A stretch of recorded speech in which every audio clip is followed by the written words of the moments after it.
शंकरं शंकराचार्यं केशवं बादरायणं सूत्रभाष्यकृतौ वन्दे भगवन्तौ पुनः पुनः।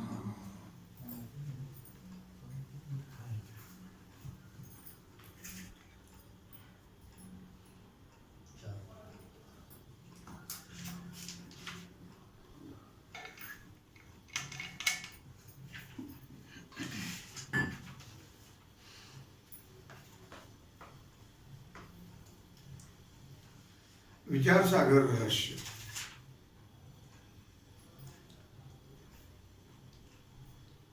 तरंग 5वा।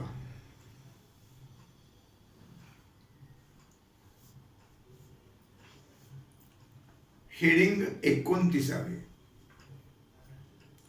पंचकोशाच्या निरासाचा प्रकार। निराशा नाही, निरास। निरास म्हणजे पाठ क्रमांक 60।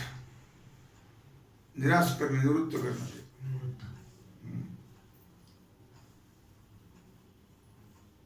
आता कसा निराश करतात ते पहा। पंचकोशाच्या निरासाचा प्रकार। स्वप्नामध्ये स्थूल देहाचं भान होत नसून आत्म्याचं भान होत। स्वप्नात माहित नाही मी कोण आहे, मी ब्राह्मण आहे का क्षत्रिय आहे का शूद्र आहे का कोण आहे, स्त्री आहे का पुरुष आहे का बाल आहे का वृद्ध आहे, हे स्वप्नात भान नसतं। झोपेत सूक्ष्म शरीराचं भान होत नाही, कळलं का? स्वप्नात स्थूल शरीराचं भान होत नाही आणि झोपेमध्ये सूक्ष्म शरीराचं भान होत नाही। इंद्रिय कुठं असतात? तिथं लुप्त झालेले असतात झोपेमध्ये। तथापि सुख स्वरूप आत्म्याचं स्वयंप्रकाशाने भान होते। कळलं का? सुख स्वरूप आत्म्याचं स्वयंप्रकाशाने भान होते कुठे? झोपेत। म्हणून झोपेत सुखाचं भान नसेल तर मी सुखरूप निर्लो होतो अशी स्मृती होणार नाही। जागृतीत होते का अशी आठवण नाही होत।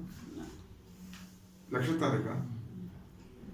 झोपेत जर सुखाचं भान नसेल तर मी सुखरूप झोपलो होतो अशी जागृतीत आठवण होणार नाही। म्हणून सुखाचं ज्ञान झोपेत आहे, पण झोपेत सांगता येत नाही। सुखाचं ज्ञान आहे की झोप ही जड स्थिती आहे ना। शिवाय ते सुख विषयापासून होत नाही, कारण तिथं विषय नसतात झोपेत, बरं का? लक्षात ठेवा। म्हणून झोपेत असणारे सुख आत्मस्वरूपच म्हटलं पाहिजे। स्वप्नातलं वेगळं, जागृतीतलं वेगळं आणि झोपेतलं वेगळं। काय? स्वप्नातलं वेगळं। एक असा ड्युटीहून आला आणि सांगितलं बायकोला, मला फार भूक लागली, लवकर स्वयंपाक कर। आणि तो म्हणजे हो आत्ता करते मी, तुम्ही बसा थोडस। तो बसला, ते त्याला झोप लागली। झोप लागल्यावर त्याला स्वप्न पडलं आणि उत्तम पंचपक्वान्नाचा पेत आहे आणि आग्रह करू करू वाढती आहे पत्नीच, आणि आता शेवटचा लाडू खायचा, शेवटचा, की हाक मारली, अहो झाला बरं का स्वयंपाक? काय BDS म्हटलं। म्हणजे का हो? शेवटचाच लाडू राहिला होता। म्हणजे स्वप्नामध्ये काय आहे? विषय असतात स्वप्नामध्ये, भान का होईना विषयाचं, पण स्वप्नामध्ये झोपेत म्हणजे त्याला आठवण झाली की सुख झालं की नाही, तेवढ्या पुरतं का होईना आणि नंतर कुठं भूक गेली काय म्हणा, पण तेवढ्यापुरतं वाटलं बा मस्त जेवण झालं बा. उठल्यावर पुन्हा झालं का स्वयंपाक, झालं ना जेवण, मग आता कशाला काय. तेव्हा काय म्हणायचं त्यांना की झोपेमध्ये असणारं सुख आत्मस्वरूप म्हटलं पाहिजे. आत्मा स्वयंप्रकाश आहे, त्या प्रकाशाने सुखरूप आत्मा झोपेत भासतो. निधिध्यासनाचं फल जी निर्विकल्प समाधी, निधिध्यासनाचं फल जी निर्विकल्प समाधी, त्यात अज्ञानकृत आवरण सहित रहित सुखरूप आत्म्याचं भान होत. निधिध्यासनाचं फल जी निर्विकल्प समाधी, त्यात अज्ञानकृत आवरण रहित सुखरूप आत्म्याचं भान होत. त्यावेळी कारण शरीररूप अज्ञानाचं भान होत नाही. कारण शरीर कशाला म्हणतात? अज्ञान. या अनुभवावरून स्थूल, सूक्ष्म आणि कारण हे तिन्ही देह व्यभिचारी आहेत. व्यभिचारी म्हणजे काय? कधी असतात आणि कधी नसतात. कधी स्थूल आहे तर सूक्ष्म नाही. सूक्ष्म आपल्या काय म्हणायचं ना की हा बरोबर, स्थूल, सूक्ष्म आणि कारण हे तिन्ही देह व्यभिचारी आहेत. काय स्थूल असेल तर सूक्ष्म नसेल, सूक्ष्म असेल तर कारण नसेल. काय व्यभिचारी कधी असतात कधी नसतात. लिहून ठेवा, व्यभिचारी म्हणजे कधी असतात कधी नसतात.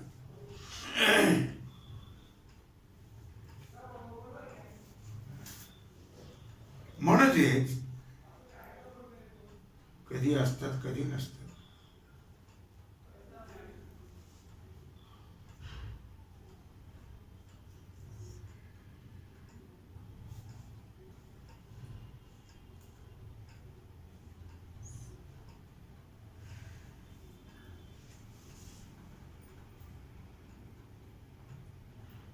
म्हणजे कोणताही एक देह तिन्ही अवस्थेत भासत नाही, वेगळे वेगळे. कळलं? आणि आत्मा मात्र सर्व अवस्थेत भासतो. आत्मा तिन्ही अवस्थेत आहे. जागृतीत आहे, स्वप्नात आहे, झोपेत आहे, म्हणून व्यापक आहे. आत्मा कसा आहे? व्यापक आहे. अशा चिंतनाने तीन शरीराहून आत्मा पृथक जाणावा. कळलं? तीन शरीराहून आत्मा पृथक म्हणजे वेगळा आहे. स्थूल शरीर अन्नमय कोश, कारण शरीर आनंदमय कोश आणि सूक्ष्म शरीरात प्राणमय, मनोमय आणि विज्ञानमय असे तीन कोश आहेत. लक्षात घ्या, स्थूल शरीर अन्नमय कोश, कारण शरीर आनंदमय कोश आणि सूक्ष्म शरीरामध्ये प्राणमय, मनोमय आणि विज्ञानमय हे तीन कोश आहेत. या तीन शरीराच्या विवेकानेच पंचकोशाचा विवेक होतो. तीन शरीराच्या विचारानेच पंचकोशाचा विचार होतो. जसं जीवाचं स्वरूप व्यष्टी पंचकोशाहून वेगळं आहे. काय आहे जीवाचं स्वरूप? जीवाचं स्वरूप काय आहे? काय आहे जीवाचं स्वरूप? ब्रह्म, आत्मा.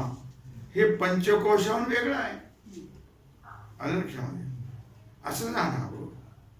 मागील तरंगामध्ये आकाशाच्या दृष्टांताने जीवेश्वरांच्या लक्ष स्वरूपाचा विचार विस्ताराने सांगितला आहे.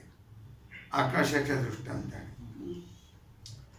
आणि पुढच्या तरंगामध्ये अस्ति भाती प्रिय रूप आत्म्याचं परमार्थ स्वरूप जास्त विस्तार करून सांगणार आहे. पुढच्या 6व्या तरंगामध्ये आत्म्याचं स्वरूप अस्तिभाती रूप परमार्थ स्वरूप जास्त विस्तार करून सांगणार आहे. म्हणून यावेळी थोडक्यात आत्मविचार सांगितला, कारण पुढे विस्तार करून सांगायचा आहे. केवळ पंचकोशाहून आत्मा वेगळा जाणला म्हणजे एवढ्यानेच इति कर्तव्यता झाली असं नाही. कळलं का? पंचकोशाहून आत्मा वेगळा आहे एवढंच जाणून भागत नाही. कळलं का? एवढ्याच इति कर्तव्यता झाली, आता बस संपलं कर्तव्य असं नाही. तर कृतकृत्यता प्राप्त होण्याकरता जीव ब्रह्माच्या अभेदाविषयी पुन्हा विचार करावा लागतो. कृतकृत्य झालो, आता काही करायचंच राहिलं नाही. कृतकृत्यता म्हणजे आता काही करायचं राहिलं नाही. नाही,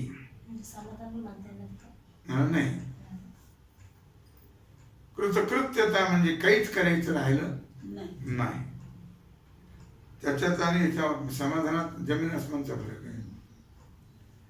ती कृतकृत्यता प्राप्त होण्याकरता जीव ब्रह्माच्या अभेदाविषयी पुन्हा विचार करावा लागतो. काही गोष्टीचा पुन्हा पुन्हा विचार करावा लागतो. प्रपंचात काही गोष्टीचा पुन्हा पुन्हा विचार करावा लागतो. एकदा केला की ते डोक्यातला जातच नाही आणि हे डोक्यात राहतच नाही. म्हणून कर्तव्याभावरूप कृतकृत्यतेच्या, त्याच्यात कर्तव्य अभाव होतो कर्तव्याचा.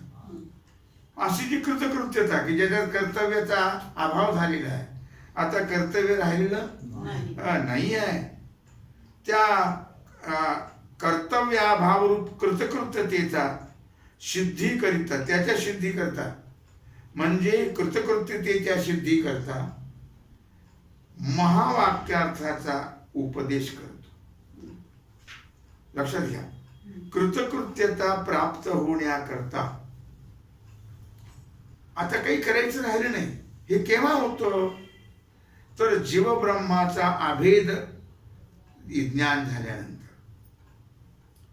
आणि त्या जीवब्रह्माच्या अभेदाविषयी पुन्हा पुन्हा विचार करावा लागतो.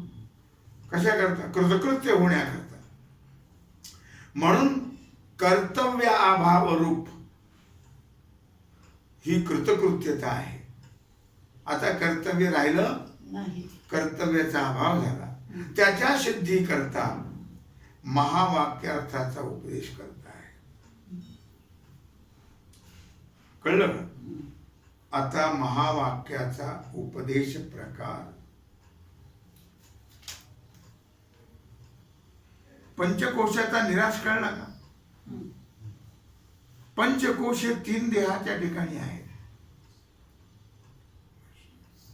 त्याचा निराश झाला, संपले. पण 3 देहाचा निराश झाला की पंचकोशाचा निराश झाला. पंचकोश राहिलेच नाही. पंचकोश देहाला आहे, आत्म्याला नाही आहे. आत्मा कोशातीत आहे, आत्मा आच्छादित नाही आहे. अलग लक्षामध्ये पंचकोशाने झाकलेला नाही आहे. आता महावाक्य अर्थाचा उपदेश कशा करता? कर्तव्याचा अभावरूप जी कृतकृत्यता, आता कर्तव्यच राहिली नाही याचा करता कृतकृत्यता सांगितली. त्यात कर्तव्याचा अभाव म्हणजे कर्तव्य राहिले नाही म्हणजे अभाव झाला, म्हणजे कृतकृत्य झाले. मग त्याच्या सिद्धी करता काय करायचं? महावाक्यार्थाचा उपदेश. त्याच्याकरता महावाक्य कळलं पाहिजे, यथार्थ त्याचं ज्ञान झालं पाहिजे. महावाक्याचं यथार्थ ज्ञान झालं की आता कृतकृत्य झालो, इच्छा केली ते पावलं. मग आता कृतकृत्यता राहिली नाही. तोपर्यंत करतोच मनुष्य, कर्तव्य करतच राहतो. करायलाच पाहिजे, कर्तव्य आहे. कसलं कर्तव्य आहे? एकदा ज्ञान झालं की कर्तव्य नाही, भानगड नाहीये. देहाचे कर्म तर देह आहे तोपर्यंत होत राहतात, ते करावं लागत नाही. तुम्हाला पहा म्हणावं लागतं काय, ऐका म्हणावं लागतं काय, जेव्हा म्हणावं लागतं काय, श्वास घ्या म्हणावं लागतं काय, त्याचं ते होतच राहतं. ते तर देह आहे तोपर्यंत ते होणारच आहे. पण बाकीची जी कर्तव्यता आहे संसारामध्ये, अनेक प्रकार आहेत कर्तव्यामध्ये. घर बांधायचं आहे, विहीर पाडायची आहे, लग्न पोरांची करायची आहेत, कर्तव्यता. मग ते करत नाही का? ते करतो, पण त्याचा अहंकार घेत नाही. ते व्हायचंच होतं, ते झालं, देवाने केलं, मी काही केलं. आपल्याकडे तो कर्तव्य घेत नाही. केव्हा? यथार्थ ज्ञान महावाक्याचं झाल्यानंतर. आता महावाक्याचा उपदेशाचा प्रकार. मग महावाक्याचा उपदेश त्याच्याकरताच आहे. कशाकरता? कृतकृत्य होण्याकरता आणि कर्तव्याचा अभाव होण्याकरता महावाक्याचा उपदेश आहे. तो कसा? श्रीगुरु म्हणतात, पंचकोशाहून आत्मा वेगळा समजायचा नाही. वेगळाच आहे तो आत्मा ब्रह्मरूप आहे. आत्मा कसा आहे? पंचकोशाहून वेगळा, आणि तो आत्मा ब्रह्मरूप आहे असा निश्चय कर.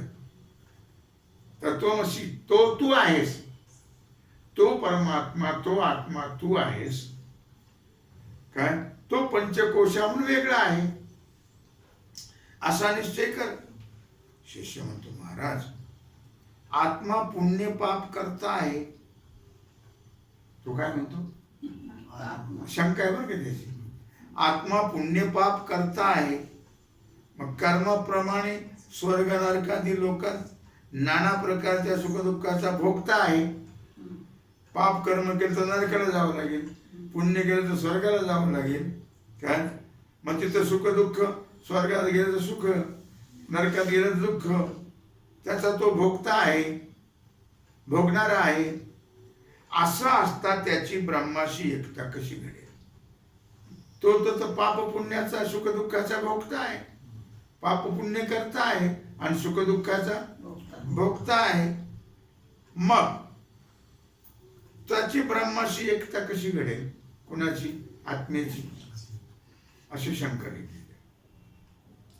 श्रीगुरु म्हणतात, बाबा रे, ब्रह्मरूप आत्म्याशिवाय जे दृष्ट, जे दिसतंय, ब्रह्मरूप आत्म्याशिवाय जे दृष्ट म्हणजे दिसतंय, स्त्री धन पुत्राधिक हे सर्व दिसणार आहेत की नाही? शास्त्रद्वारा श्रुत, शास्त्राच्या द्वारा ऐकलेलं स्वर्ग नरका पाप पुण्याधिक किंवा पुण्य पापाधिक ही सर्व मिथ्या आहेत, ब्रह्मरूप आहे. स्वर्ग मिथ्या, काय नरक मिथ्या, पाप मिथ्या, पुण्य मिथ्या. कळलं? हे सर्व मिथ्या ब्रह्मरूप आहे. पण हे सामान्याला सांगायचं नसतं. ते तर मस्त पापच करतील, जरा वाईटच करतील. पण त्यांना नाही म्हणायचंय. तुका म्हणे, जेव्हा ज्ञान झाल्यानंतरची गोष्ट आहे. तुका म्हणे, आम्ही झालो अग्निरूप, लागू नये दू पाप पुण्य अंगा, आम्ही पाप पुण्यातीत आहोत असा समज. आणि मिथ्या वस्तू ज्या अधिष्ठानावर भासते, जसं सर्प कशावर भासतो? दोरीवर. तसे हे सर्व जगत कशावर भासतं? मिथ्या ब्रह्मावर. कळलं का? त्या अधिष्ठानास यत्किंचितही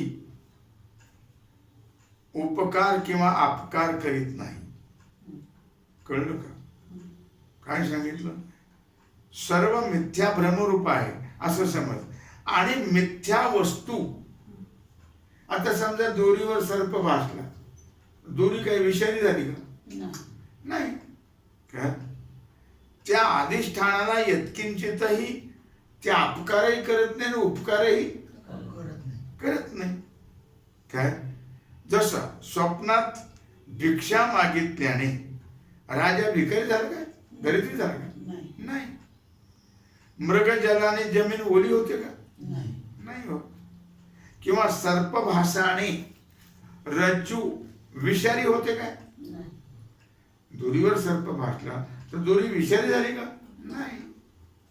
म्हणून तू कितीही शुभाशुभ कर्म केलेस तरी आत्म्याच्या दृष्टीने तू आकर्ता आहेस.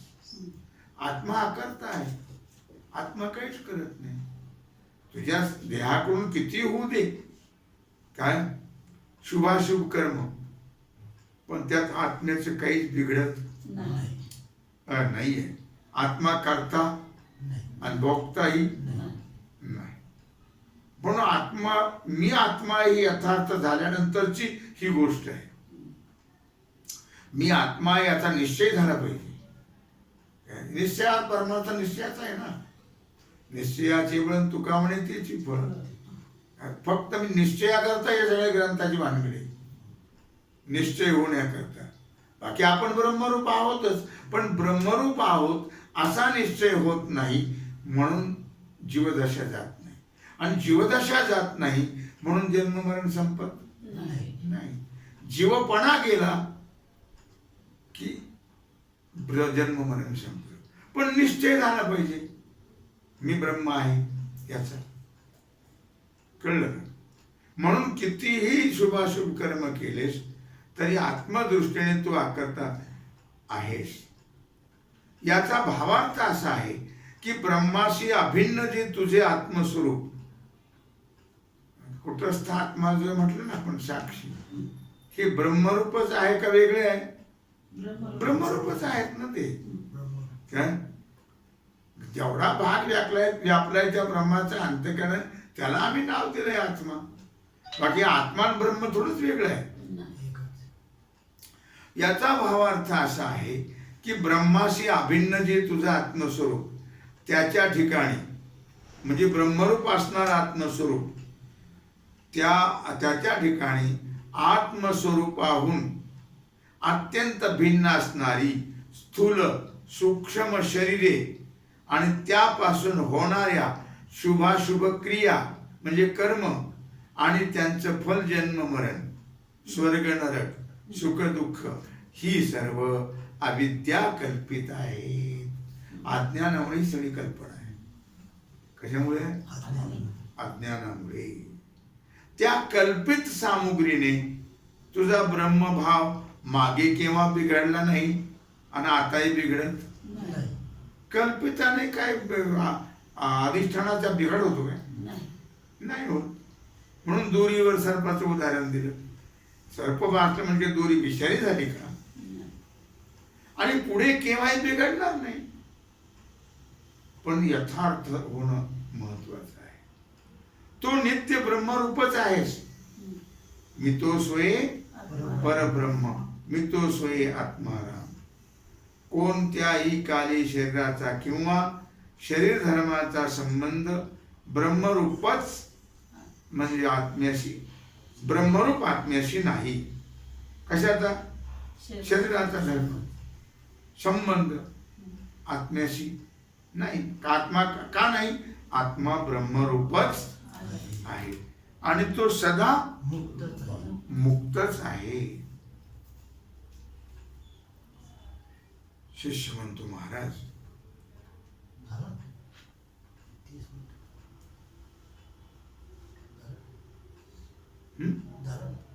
आता असं म्हटल्यानंतर बाबा आत्मा कसा आहे? नित्य मुक्त आहे.